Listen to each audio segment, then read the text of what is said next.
This episode of Tourpreneur is sponsored by Ventrata. Ventrata is a proven and versatile booking platform built for high-volume tours and attractions. With contactless booking, payment, and check-in solutions, they can get your business back up and running quickly while keeping your staff and customers safe. For more, go to ventrata.com. Hello and welcome to Tourpreneur. I'm your host, Shane Whaley. Regular listeners will notice that there is no jingle or intro today, and that's because I'm excited to bring you a brand new monthly series of Tourpreneur that we are calling the Travel Industry Mavericks. Unfiltered, unabashed, non-sugar-coated roundtable discussions with two industry veteran hosts and a guest of their choice. The last few months, I've been talking to many of you about what you like listening to on Tourpreneur, what don't you like hearing on Tourpreneur, and what do you want to hear more of. Many of you said you love the How I Built This style interviews with tour operators. You've also enjoyed hearing the COVID-19 survival strategies, how operators are coping around the world. You also enjoy it when we bring on different experts, and we're going to be doing a lot more of that in 2021. One thing you said was missing was roundtable discussions.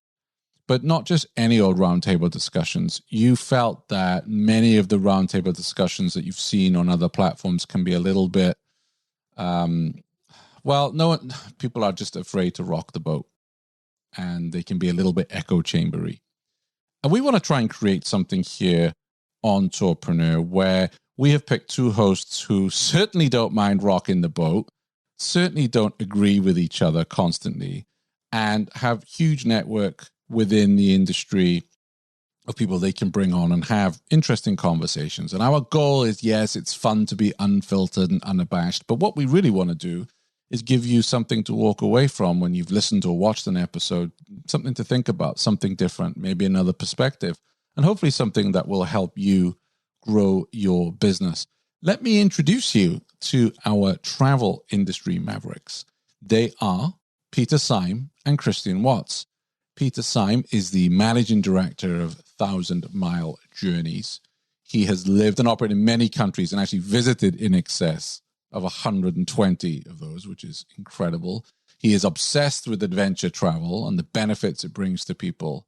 And he splits his time between being the owner-operator of several small niche adventure travel companies and helping startups. And I know for a fact that many of us spoke with Peter during the dark days of the pandemic, and he gave a lot of advice on what we need to do to survive during these lean times. So I just want to say thank you to Peter for that. And also many of you that have seen Peter speak at conferences know that he doesn't hold back. Joining him is Christian Watts. Christian is the founder of Magpie Travel, but he's best known in the industry as the founder and CEO of City Sightseeing San Francisco. He started the business back in the late 90s, and the company's fleet, he grew that to 25 open-top double-decker buses, carrying over 200,000 passengers annually. He comes from the north of England. He graduated from the University of Leeds Economics, and he lives in the Bay Area. He was one of the early adopters and proponents of web-based distribution strategies. So that's our guests. And as I say, we want to try and do something a little bit different with the show. We would love you to send in your suggestions for topics, for guests, areas you want us to discuss. And there's no taboos here, right? So for instance, in this conversation you're going to hear now, I brought up that I was a little bit embarrassed that some of you already sent me in lists of guests you want to hear on the Travel Industry Mavericks, and I was just really kind of surprised how few women were on that list. And not because Tourpreneur is about ticking boxes here for diversity. I was just generally shocked because I've worked with some amazingly talented women in this industry, and that's something that we can discuss on future episodes. On this one, as our intro episode, we actually talk about the big news, which was the $200 million investment in Klook. We talk a little bit about the challenges for the major OTAs as we are in pandemic and what's next for them. And Christian and Peter talk a little bit about the kinds of guests that they want to interview and talk. Well, I say interview, more to have a conversation with on Travel Industry Mavericks. So without further ado, I'm going to hand you over to Christian and to Peter, and go easy with us. This is the first one. We're all finding our feet here, and please do send in your feedback of topics you want to hear us tackle. This is the Travel Industry Mavericks. And welcome to the first ever episode of the Travel Industry Mavericks. This is a brand new feature, a brand new format. Very excited about this. Today, I am joined by our Travel Industry Mavericks. They don't even need an introduction. They're so mavericky. It's Christian Watts and Peter Syme. Welcome to your new show. Hi, Shane. Hope you're well. I'm excited to get into some topics here with you. So this whole idea of Travel Mavericks came about, or Travel Industry Mavericks came about, because the traditional episodes of Tourpreneur are very much the how I built this kind of, the story of how tour operators got going, started, grew, failed, fought back again, etc. And when I was talking to some of our listeners, they were like, yeah, we love the how I built this, but we wish there was a roundtable where, first of all, you talk about data, trends, insight, what's happening in the markets. And please, could you invite hosts on that are not afraid to, rock the boat? And you two came to mind right away. I just want to start and ask, this is an important question. Is mavericky a word? I just made it up. All right. I think it's a good one. So we can take the lead from you from that then and make stuff up as we go along. Oh, yeah. That's what I've been doing for almost 200 episodes. Okay. That's fine. So big issues that we want to talk about in the future. Obviously, we just had the news this week about Klook getting a $200 million investment in the middle of this pandemic. Christian, how did you read that?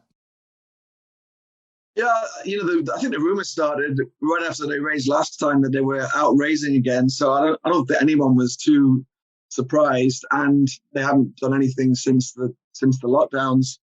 It's a huge number, isn't it? And if this had happened 2 years ago, this would have been the biggest investment in this sector.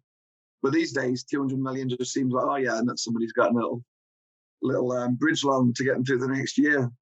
Yeah, they were spending a ton of money. When you raise 500 million, you're supposed to spend it. And that was a couple of years now. So I'm sure they got through a lot of that. And then with the last year's results, I'm sure they had to go back out to the market. The interesting piece is on a couple of the articles is they mentioned the focus on Asia, which I've heard as well that they're really going to focus on Asia. They sort of pull back from North America and Europe. And then they mentioned the super app, which is, I'm not sure if that's just the easiest way to get funding or if that's a future direction for them. It's interesting to see if that's where they start to push. Peter, what was your reading of it? Yeah, again, big number, middle of what we're in, 200 million quid, but it's looking from the outside in, I thought it was exactly the right move. Obviously, we have no insight into their actual numbers in the business, but the whole industry is weak. So you're looking for a strategic advantage as you come out, because travel's coming back and tours are coming back. All of this is coming back, and it will boom when it comes back. And we can argue till the cows come home when that is, but it's coming back. So they're positioning their business to capture as much of that rebound as possible. And they've got already a big organisation. I think they have 1,500 people spread across multiple countries. So I thought it was a clever move. I look at Klook slightly different from some of the other OTAs. I actually think they're quite a bit ahead of some of them, because they started later, but I think that was an advantage, starting later, because they learn from some of the other ones like Viator, Get Your Guide. They learn what they did well, they learn what they did wrong. They also start in another part of the world, Asia, where the buying behaviour of the customer is different and the buying experience of the customer is different. And they're tuned to that much, much more than any Western OTA. And I think they can get growth levels that Western OTAs are probably only going to have to dream of. And for those of us who are not familiar with Asian markets, in which way is that booking experience different? Everything's on social, everything's on apps. A lot of it is recommending based. If you're working with in Asia, a lot of it is, like we say, it's word of mouth. But this is word of mouth on speed. And it can go into, if you go into WeChat and word goes round, there can be zero marketing out there, but suddenly you've got thousands of customers. because people trust word of mouth much higher than they trust corporate websites or big fancy websites. And once that trust is built up in a network and it starts to expand, they're so app driven. Christian mentioned apps. They will drop these apps onto their phone and they will keep them on their phone. Whereas we drop apps onto our phone, we use them once or twice and then we delete them again. And we don't drop that many on in the first place. Whereas they're so app driven, and we all know the cost of acquisition of customers. Once you've got somebody on an app and it's using it, they're getting that business direct after the initial cost of acquiring. Whereas kind of other OTAs are consistently going out there trying to reacquire, paying Google ridiculous amounts of money. I think the other difference is price, right? They're very, very price focused. I think that's largely a part of being based in Asia and the Asian market, which is very price driven. It's definitely not popular amongst any of their competitors. It'd be interesting to see where that goes. And there's a lot of products are sold from below cost, below their cost, just to grab market share, which obviously ruffles feathers as well. So it'll be interesting to see how much of that is a factor going forwards. I also wonder if that's a factor for them breaking into the West, which they haven't done as much as I would have expected, because they're so focused on price in Asia. It's different in the West, I think. They're also willing to retail products that Western OTAs just won't retail. They'll retail a product for $5, $3, $4. They don't care what the price of the product is, because it's all about acquiring customers. And it's that growth mindset. If we can get the customer into your ecosystem, getting them using the app, whether it's a transport service for $2 or whether they go into food, I don't even know if they're in food, getting service. It's just about getting the people into the ecosystem at any way and any cost, really. Because if they take the long-term view, they're going to make that money back over the X number of years of that customer acquisition.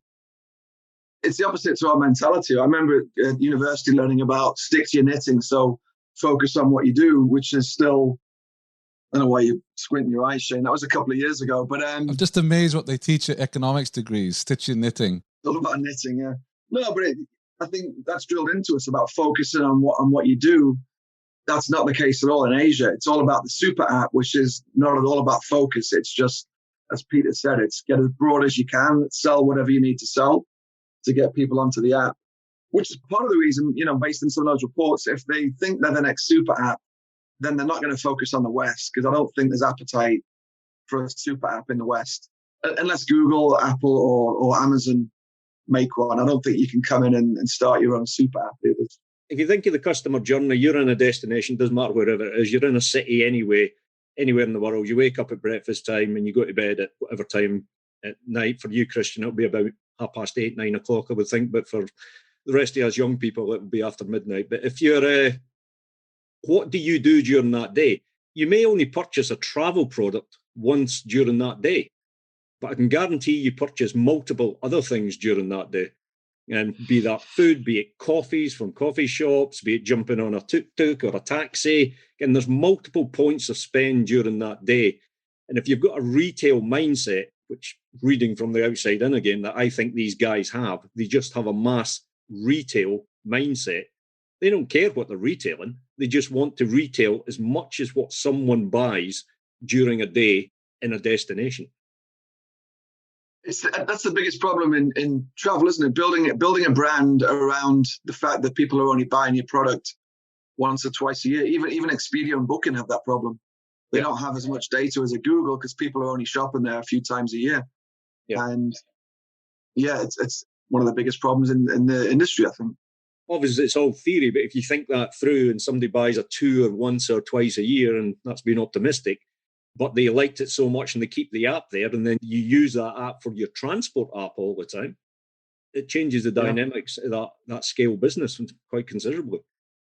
Which is why I think the future of this industry, we've got these big OTAs that everybody speaks about today, and I think we don't agree on very much, Peter, but we probably agree on the future being Google, Amazon, Airbnb, maybe an Uber.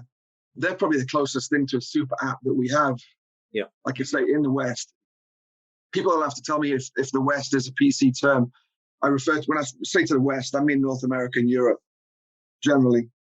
But those are the sort of closest thing we have to super apps. And I think those are the biggest disruptors of the industry if they can make a move into this space.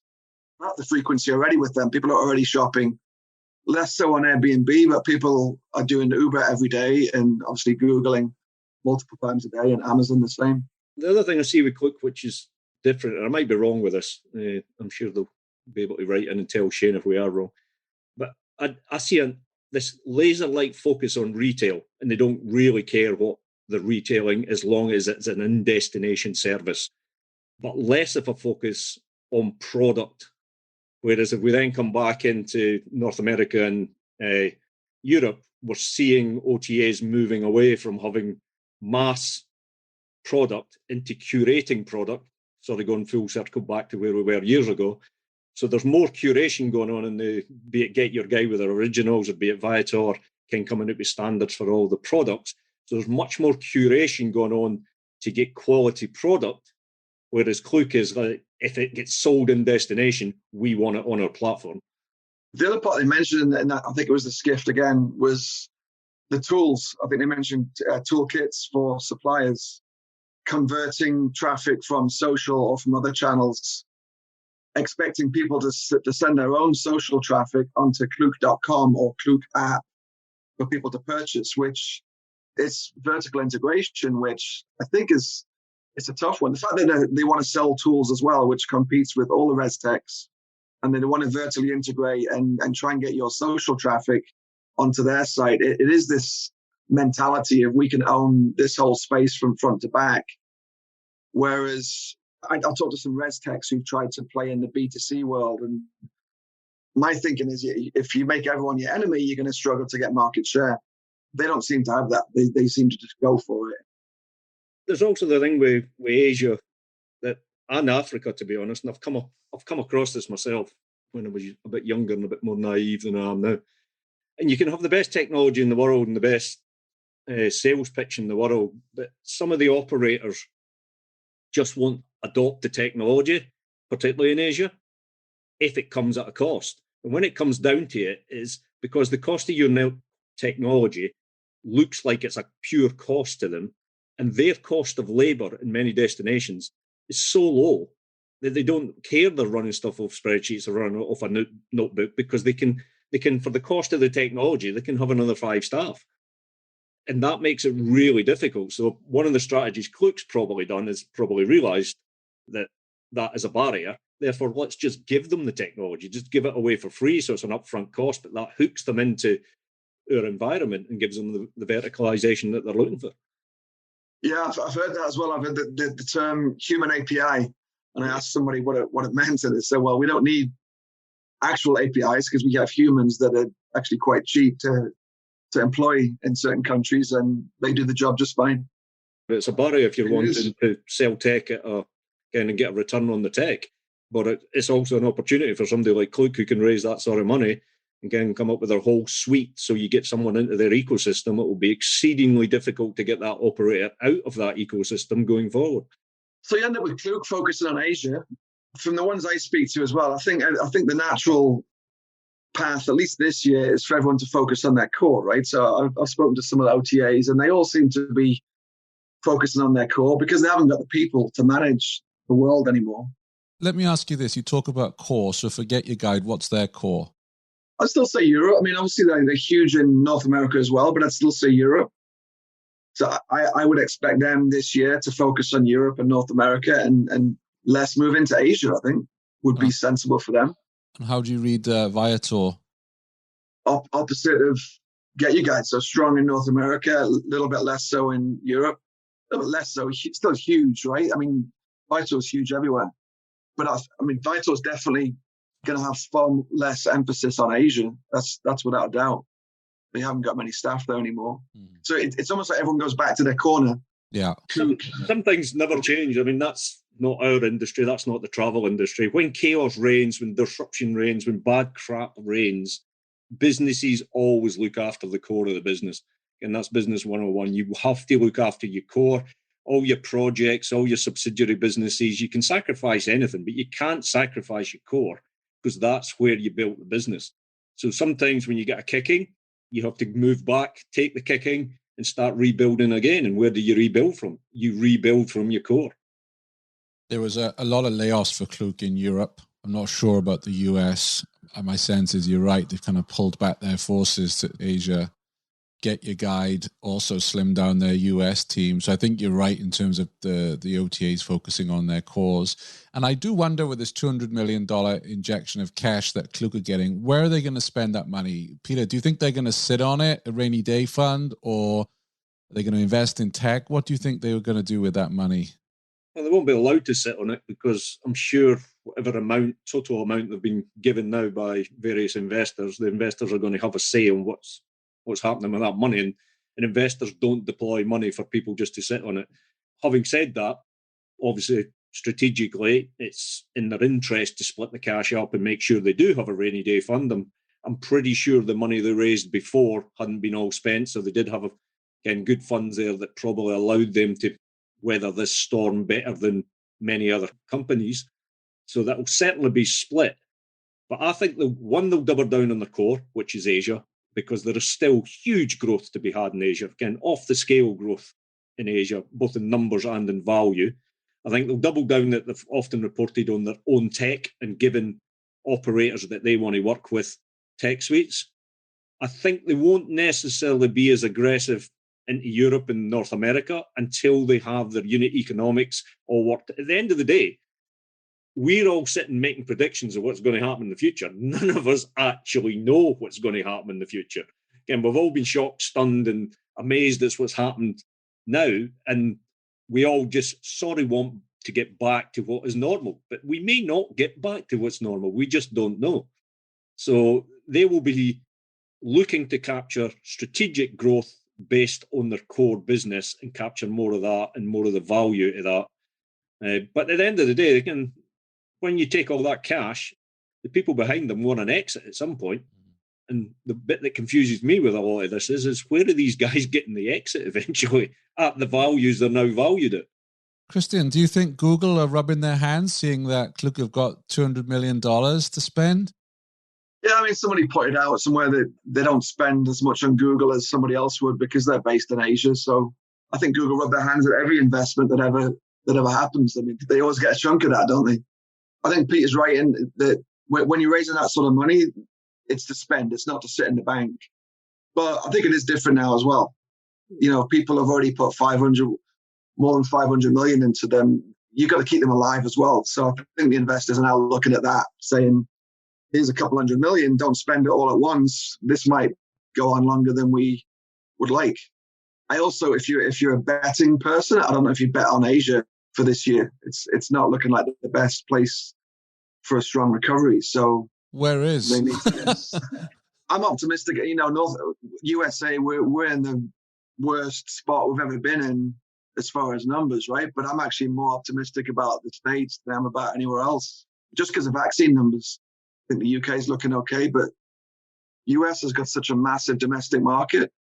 Yeah, we're finally starting to get through the vaccines now, and if we can keep this pace up, I think the summer's going to be really good. Are you looking to upgrade to a booking platform that will allow you to increase sales, distribute your product more efficiently, and reduce operating costs? Then you need to speak to Ventrata. Ventrata is a proven and versatile booking platform built for high-volume tours and attractions, and is trusted by Big Bus Tours, Historic Tours of America, RATP Group, City Sightseeing, and many more to power all their sales channels globally. They have a comprehensive platform that will allow you to manage and view live sales information from multiple channels in a single dashboard. Right now, Ventrata are offering a special pandemic recovery setup and payment plan to any business that books a demo before the 19th of March. For more, go to ventrata.com/tourpreneur. So one of the things when I look at Klook that I think they have done well is staycations. You know, I share a lot of stories in the brief about what they did in Singapore, getting locals to book locals. I also feel that's a code that's very difficult for OTAs to crack. And if we're talking about domestic bookings for the vast majority of this year, do you see any of the OTAs being able to compete in that market? My experience of them is they don't do well when it's localized. Obviously, they've had 12 months now.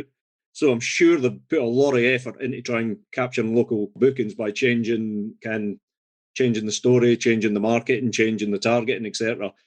But it's only my experience on this. They do not do well driving local people to book an experience that's 15 miles up the road from them. Why would someone book via an OTA? Because the chances are, if they're local, they know or have heard, they may have not been to that experience before, but they've heard of it, or someone in their network's heard of it.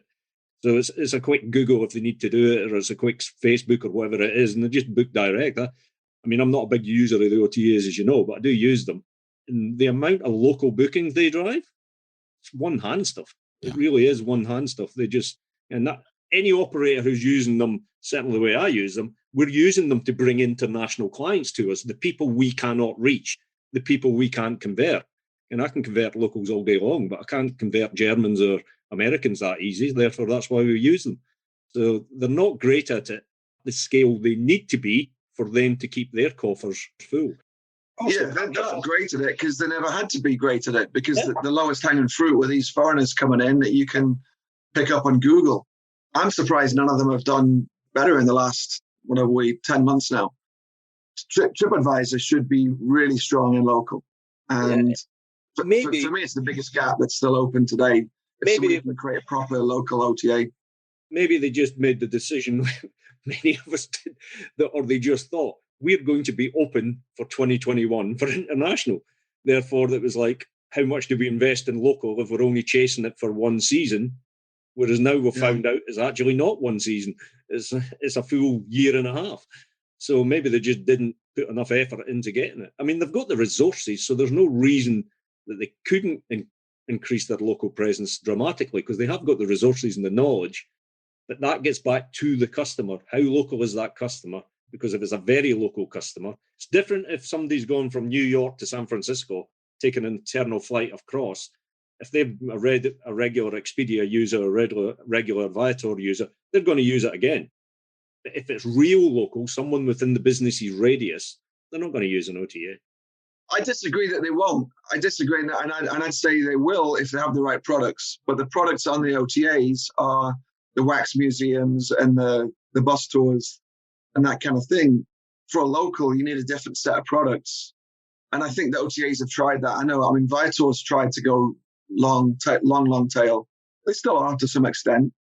But I think on that side, it's a supplier problem, because once you get to that long tail, you get very non-savvy suppliers who won't manage an extranet, who don't understand commission, who don't understand how to work through a third party. They're a real pain to manage, and they're not generally massive volume. So I would argue they would have gone down that road if the suppliers were ready for them, but it's difficult. The other side to that is you have smaller operators, let's say a pizza tour in New York that signed up to Get Your Guide and don't get any business through Get Your Guide. And they have to conform to cutoffs, 4-hour cutoffs, all this stuff. And they're like, yeah, it's just not worth my time being on the platform. Whereas now they are the kind of tours that probably would do well, but they may well have lost a lot of those suppliers because they just wouldn't get in the business. And very often when I hear criticisms about OTAs from the smaller operators, like, yeah, we listed with them and we didn't get the business because now bearing in mind, it was 2018 when I last went to Get Your Guide. This may well have changed, but the vast majority of people booking New York were booking Statue of Liberty tour, One World Observatory, Empire State Building. They weren't booking the pizza tours. That's it. It's so easy, isn't it? It's so easy to sell the Eiffel Tower when people are arriving there 60 million a year or whatever it is. So why talk to the pizza tour person when you can sell Eiffel Towers all day?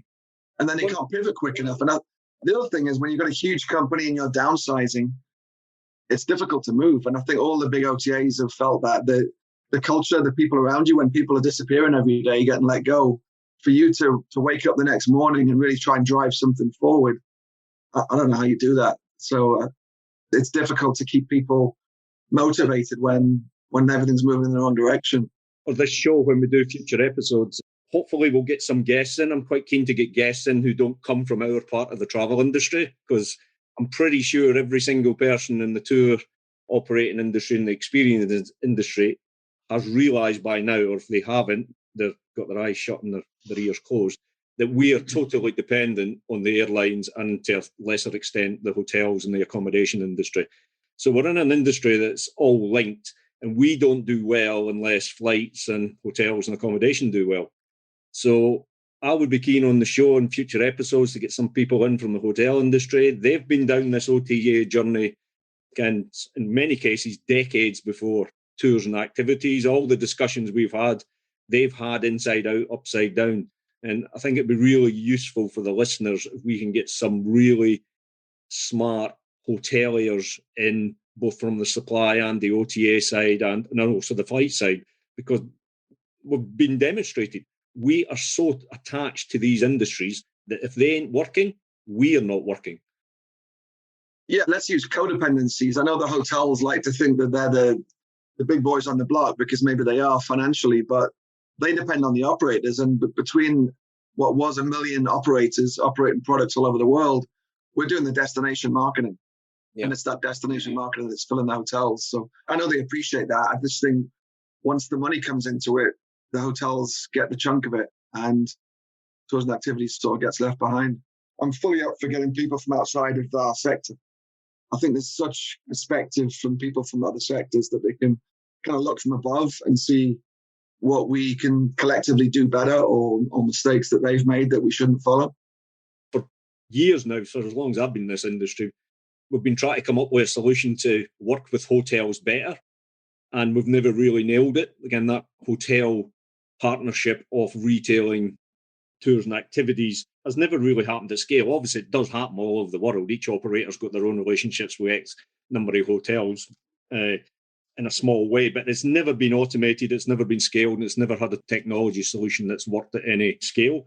But maybe as we come out of this and hotels are readdressing their business model and looking at how they're going to be more secure in the future, maybe now is the time where they can actually look at ancillary products that we supply and integrate them into their business models. One would hope, wouldn't it? I think I can go one of two directions. It is a time for disruption, and let's now build it up properly. But also, everyone's been through so much pain that do the hotels just go back to their core and only focus on selling rooms, because everyone just needs to survive and grow out of this thing. So I think in some ways it gets better, and in a lot of ways it might get worse for a couple of years as people don't have the resources. I mean, trying to get dev resources from any company right now is virtually impossible. The dash for cash that we're going to have, because there's a lot of media, there's a lot of people talking to rebuild back sustainably, which a lot of the stuff I'm aligned with, try to do with my own business. But the hard reality is, once we open up, every single business is going to be dashing for cash. It's a dash for cash. We need cash back in to sort balance sheets out, again, get businesses operating again profitably. So a lot of the things that people think are going to change in the travel industry because of this experience, it may take a lot of years before people have actually got the resources to try and make these things happen. Are you offering cash to people, Peter? No. Is this where this is going? I'm Scottish. I've never offered cash to anyone in my life. We always have a negotiation before we hand anything over called cash. So I probably should have asked you this before we started the recording here, but who have you approached so far that wants to come and chat with you on the Travel Industry Mavericks? I've had a yes from Chris Newlands, who, disclosure, I'm an advisor to his company, again, outside the industry, but attached to the industry. Spelfie is the company. He's using Airbus satellites all around the world to take selfies of people at events. Obviously, the whole business was wiped up. The target customer was huge events, the Olympics, F1, NFL football, Premier League football, huge events, people in destination at these events, and they're getting selfies from space downloaded onto their phone. They did the inauguration of the new president in the USA last week. So we're getting him on to see how he coped with this whole model being destroyed as a startup. He's a funded startup, but not a VC-funded startup. It's a startup with private funding behind it. Mm-hmm. And just to see, because that's aligned with the industry, because it is targeting travellers in destination at events. So we're aligned with the industry. Also getting the CEO of a company in Pakistan on, because I'm a big believer, again, with this show that Christian and myself are doing, to try and reach out to some of the developing regions of the world, Central Asia, Africa, because there's a lot of tech development going on in these countries. There's a lot of business models going on that are actually going to exceed the growth that we're going to get in Europe or get in the USA by a significant margin. I mean, when Africa comes online fully digitalised, the growth is going to be eye-watering. So I think it'd be really interesting to get some people in from these destinations that people don't normally think of. And when they do think of, they think developing and, they don't know how to do this. But I think people will be surprised of what's going on and the scale of what's going on. But we discussed it earlier. These guys are focusing on their core. They're building really good, clever businesses with the core of the region that they understand. They have global ambitions, but they ain't going to go out to the global world until they've really nailed their core. And at the end of the day, some of the customer numbers and some of the population number in some of these destinations, I mean, Pakistan's got 245 million people alone just in the country, and that's registered people. So you could probably say that's probably going to 300 million in one country. I think that's an interesting angle, the developing. I'm always conscious when I write or speak about the industry in general. I speak from the privilege of, being from the UK, based in San Francisco. I generally talk about the North American market and a little bit about European market. And I think that's a lot of us, right, that are based here. We think that is the market. And even with this year, when I talk about the recovery, I'm optimistic. I am optimistic for 21 for USA and Canada and I think Europe.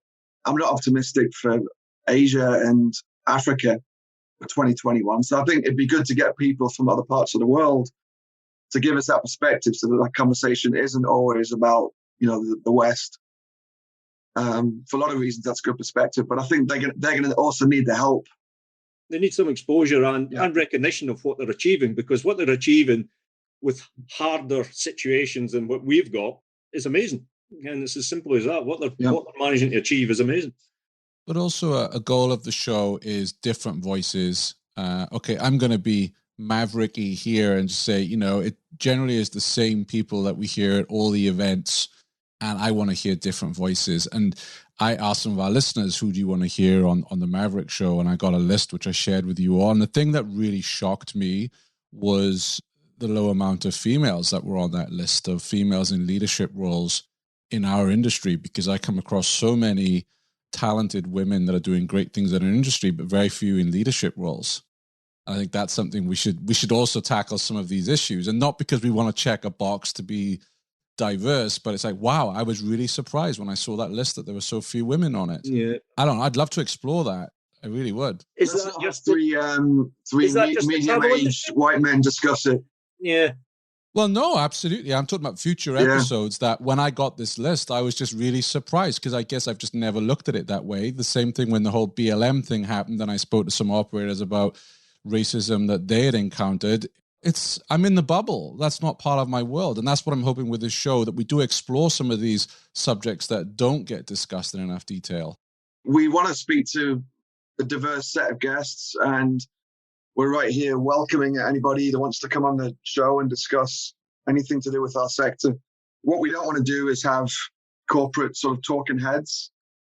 I think a lot of times some of these conferences, you get the corporates that show up and they can't really say very much. So we don't really need to speak to the PR department at X large corporation who's just going to give us their talking points. Agreed.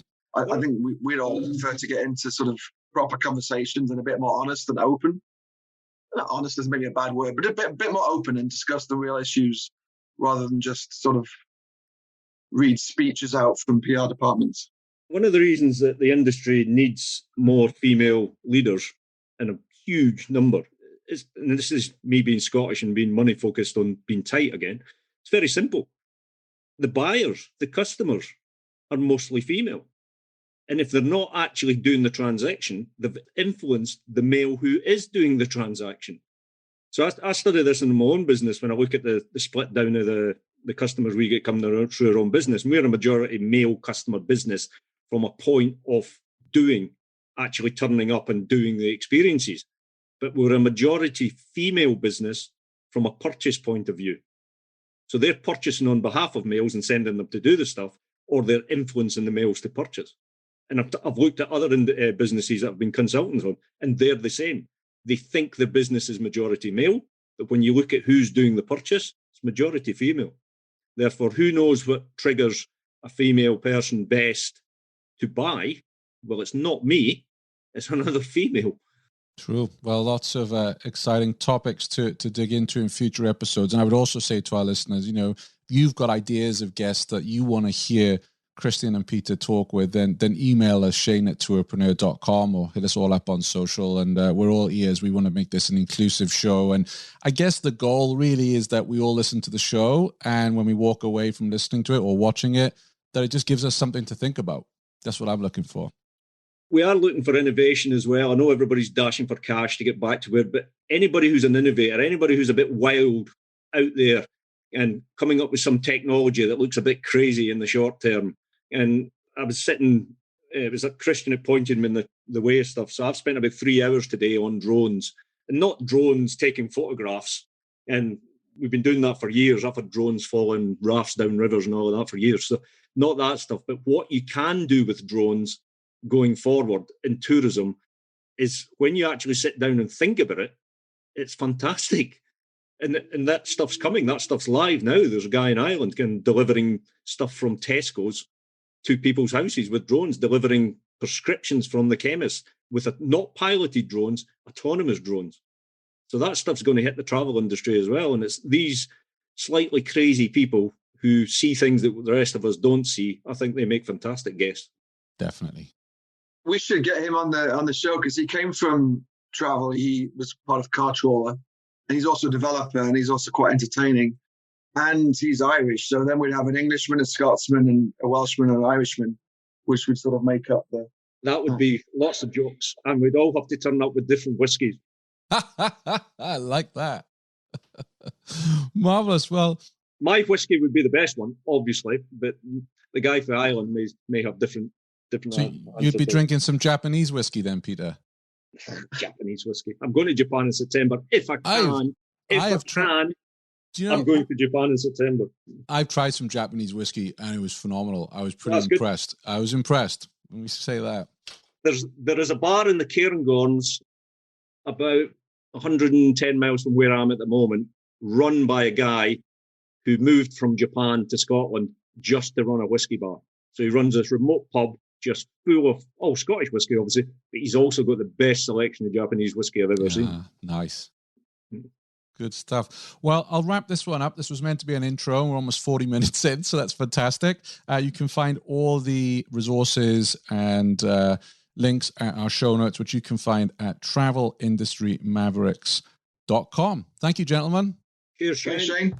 Thanks for listening to the Tourpreneur Podcast. Be sure to visit tourpreneur.com to join the conversation and access the show notes, including links to the resources mentioned on today's episode. This is Tourpreneur.